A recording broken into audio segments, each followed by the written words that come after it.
இனிய காலை வணக்கம்.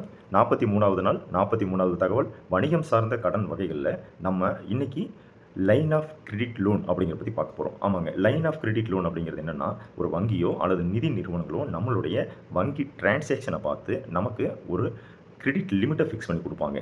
அந்த கிரெடிட் லிமிட்ல நம்ம எப்பப்பலாம் தேவையோ அப்பப்பலாம் நம்ம லோன் எடுத்துக்கலாம். தொகையை எடுத்துக்கலாம்.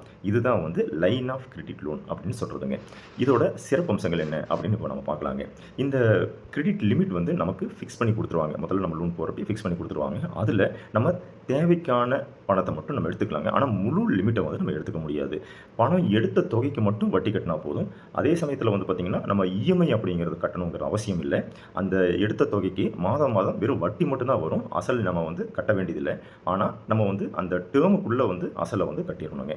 இதோட வட்டி விகிதங்கள் எவ்வளவு வரும் அப்படின்னு பார்த்தீங்கன்னா, 9% லிருந்து 18% வரைக்கும் வரும். இந்த கால அளவுகள் 2 விதமா பிரிக்கிறாங்க. ஒண்ணு ஷார்ட் டேர்ம் 6 மாசத்துலேருந்து 1 வருஷம். அப்புறம் லாங் டேர்ம் 1 வருஷத்துலேருந்து 5 வருஷம். இந்த மாதிரி 2 பிரிவா நமக்கு குடுக்குறாங்க.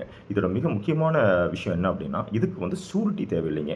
நம்மளுடைய டிரான்சாக்ஷன் அப்படிங்கிறத பார்த்து தான் இந்த லிமிட் நம்ம ஃபிக்ஸ் பண்ணி குடுக்குறாங்க. இதோட தகுதிகள் என்ன அப்படின்னு பார்த்தீங்கன்னா, வயது வரம்பு 21 வயசுலேருந்து 65 வயசுக்குள்ள இருக்கணுங்க. வருமானம் பார்க்குறப்ப 2 விதமான வருமானதாரருக்கு குடுக்குறாங்க. ஒண்ணு தொழில் செஞ்சுட்டு இருக்கிறவங்களுக்கும் குடுக்குறாங்க. இன்னொன்னு நிரந்தர மாத வருமானம் இருக்கிறவங்களுக்கு குடுக்குறாங்க. நிரந்தர மாத வருமானம் அப்படின்னா யாருங்க? அரசாங்க ஊழியர்களுக்கு இந்த லோன் அப்ளிகபிள் ஆகுங்க. சிபில் ஸ்கோரை பொறுத்த வரைக்கும் 700க்கு மேல இருக்கணும். அதே சமயத்துல சிபில் ரிப்போர்ட் பார்த்துட்டீங்கன்னா ரொம்ப தெளிவா இருக்கணுங்க. எந்த விதமான டிஃபால்ட்டும் இருக்கக்கூடாது. ஆவணங்களை பொறுத்த வரைக்கும் பேன் கார்டு, ஆதார் கார்டு, வருமானம் சார்ந்த சான்றிதழ்கள், ஜிஎஸ்டி, எம்எஸ்எம்இ சர்டிஃபிகேட் இந்த மாதிரிலாம் இருக்கு இல்லைங்களா? இந்த சான்றிதழ்கள் மற்றும் பேங்க் ஸ்டேட்மெண்ட், வருமான வரி இது எல்லாமே நம்ம ஆவணங்களா நம்ம கொடுக்கணுங்க. இதோட நன்மைகள் என்ன அப்படின்னு பார்த்துட்டீங்க அப்படின்னா, உடனடி கேஷுங்க. எப்படி நம்ம ஏடிஎம்ல நம்ம பணம் எடுக்கிறோம் இல்லைங்களா? அந்த மாதிரி அந்த லிமிட்ல இருந்து நம்ம எப்போ வேணாலும் எந்த நேரத்தில் வேணாலும் நம்ம அந்த பணத்தை நம்ம எடுத்துக்கலாங்க. எடுத்த பணத்துக்கு மட்டும்தான் வட்டி அப்படிங்கிறதுனால நமக்கு தொழிலுக்கு மிக மிக பயனுள்ளதாக இருக்குங்க. சரியாக பயன்படுத்தினா இந்த பணத்தை எடுத்த பணத்தை சரியாக பயன்படுத்தினா அப்படின்னா நமக்கு லிமிட்டை எச்சு பண்ணி கொடுக்கறதுக்கும் வாய்ப்பு இருக்குதுங்க. அவங்களே நல்ல டிரான்சாக்ஷன் பண்ணிட்டு இருக்காரு அப்படின்னு பார்த்து மீண்டும் நமக்கு லோனை எச்சு பண்ணி கொடுக்கறதுக்கு வாய்ப்பு இருக்கு. இதோட தீமைகள் அப்படின்னு பார்த்தீங்க அப்படின்னா, உடனடியாக நமக்கு கேஷ் கிடைச்சிருது.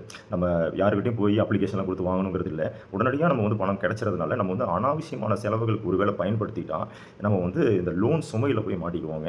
ரெண்டாவது வட்டி பார்த்துட்டிங்கன்னா இதில் கொஞ்சம் கூடுதலாக இருக்குங்க. அந்த குறிப்பிட்ட காலத்துக்குள்ளே நம்ம வட்டியை கட்டலை அப்படிங்கிறப்ப வட்டி அதிகமாகிறதுக்கு வாய்ப்பு இருக்குது.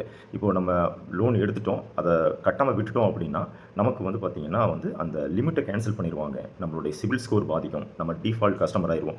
மேற்கொண்டு எந்த பேங்க்லையும் நம்ம கிரெடிட் லிமிட் வாங்க முடியாதுங்க. ஸோ இந்த மாதிரியான தீமைகள் அதில் இருக்குது. இன்றைய லைன் ஆஃப் கிரெடிட் லோன் உங்களுக்கு மிகவும் பயனுள்ளதாக இருக்கும் என்று நம்புகிறேன். நன்றி, வணக்கம்.